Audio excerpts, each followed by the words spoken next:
नमस्कार future IAS. तो कैसे हैं आप सब के कहने पर एनसीईआरटी का एक फ्री सीरीज मैं लेकर आ चुका हूं, जिसमें आज मैं आपको बताऊंगा कि इतिहास में कौन कौन से बुक होते हैं और किस बुक का नाम क्या होता है। क्योंकि अगर आपको किसी बिल्डिंग को बनाना होगा तो सबसे पहले आप इसके फाउंडेशन को मजबूत करेंगे। ठीक इसी प्रकार यूपीएससी में है, अगर आपको यूपीएससी क्लियर करना तो इसका फाउंडेशन मजबूत करना होगा, वह होता है एनसीईआरटी से। तो एनसीईआरटी का मुख्य विषय और किताबों की सूची लेकर मैं आपके लिए आ गया हूँ। तो चलिए इतिहास में हम सब लोग देख लेते हैं 1 से 12 तक, मतलब 6 से 12 तक के कौन कौन से बुक होते हैं। दिन अगले जब मैं वीडियो बनाऊंगा इसे बताऊंगा कि कक्षा 6 मतलब क्लास 6 में कौन कौन से चैप्टर होते हैं। तो इसे मैं आप लोगों को बुक्स के ऊपर बताऊंगा कि कौन कौन से बुक्स होते हैं, जो कि सभी सब्जेक्ट के बारे में हम लोग बात करेंगे। तो सबसे पहले हम लोग इतिहास के बारे में बात कर रहे हैं। तो क्लास 6 में आप लोग देखेंगे तो एक बुक आता है जिसका नाम है हमारे अतीत। कक्षा 7 मतलब कक्षा 7 में आते हैं अतीत 2 मतलब इतिहास के, और क्लास 8 में हमारे अतीत 3। दिन 9 में आते हैं भारत और समकालीन विश्व, और क्लास 10 में भारत और समकालीन विश्व 2 आता है। और कक्षा मतलब क्लास 11 में विश्व इतिहास के कुछ विषय आते हैं। इसे आप लोगों को विश्व इतिहास के बारे में पढ़ना होता है। देन आपका लास्ट आता है क्लास 11 में भारतीय इतिहास, और भाग 1, 2, 3 मतलब यहाँ आपको 3 विषय देखने को मिलता है।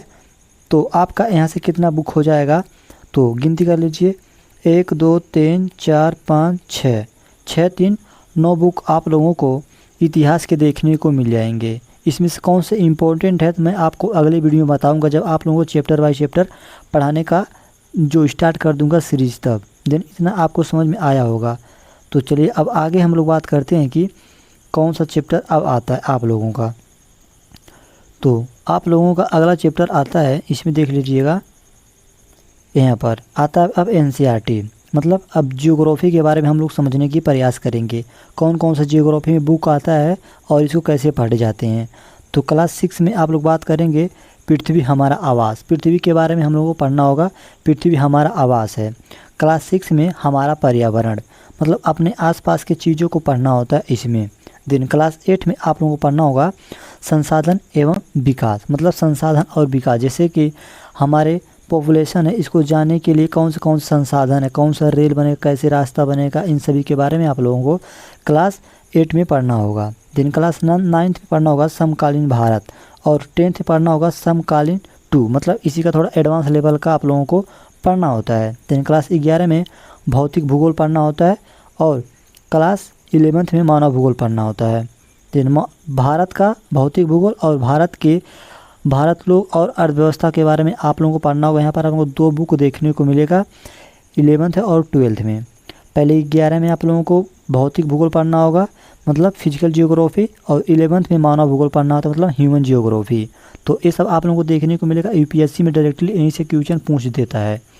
तो अब आगे हम लोग बात करते हैं कि जो राजनीतिक विज्ञान मतलब पॉलिटी के बारे में कौन कौन सा बुक आता है और इसमें क्या पढ़ना होता है। दिन क्लास 6 में सामाजिक एवं राजनीतिक जीवन 1, इसमें आप लोगों को देखा जाएगा कि भेदभाव क्या होता है, विविधता क्या होता है, इन सभी के बारे में आप लोगों को पढ़ना होता है।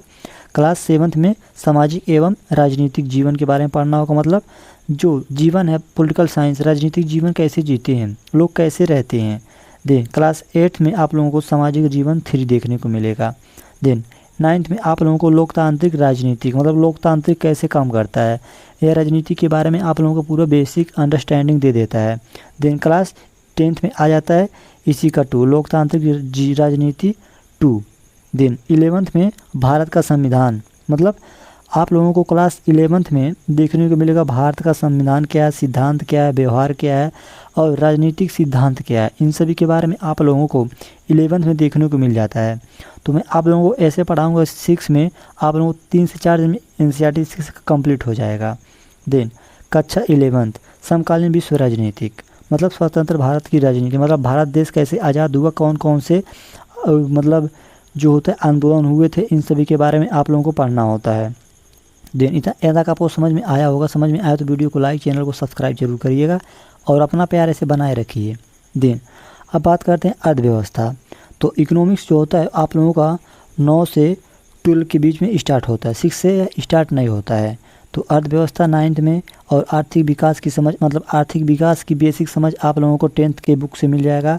और 11th में भारतीय अर्थव्यवस्था का विकास, मतलब भारत में अर्थव्यवस्था का विकास कैसे हो, मतलब इकोनॉमिक्स का डेवलपमेंट कैसे हो। और 11th में आप लोगों को व्यष्टि अर्थव्यवस्था या समष्टि अर्थव्यवस्था देखने को मिलेगा। इसमें से आप लोगों को ये जो पहला बुक है इसी को पढ़ना होता है, दूसरा समष्टि को नहीं पढ़ना होता है। आशा आपको इतना समझ में आया होगा। देन अब बात करते हैं हम लोग जो होता है सामान्य विज्ञान। क्लास 6 से 11 तक का साइंस सिर्फ आप लोगों को पढ़ना होता है। देन एक सब्जेक्ट छूट गया इसमें जिसका नाम है जियो। इसका एक और सब्जेक्ट आता है ना जो होता है समाजशास्त्र, सोशोलॉजी, समाजशास्त्र। आप लोगों को 6 से 12 तक का पढ़ना होता है, तो इसको हम लोग बाद में देखेंगे। मेनली आप लोगों को अभी 5 ही सब्जेक्ट पर ध्यान देना है, जो कि मैं आप लोगों को स्टार्ट कहाँ से कराऊंगा आपको पता है।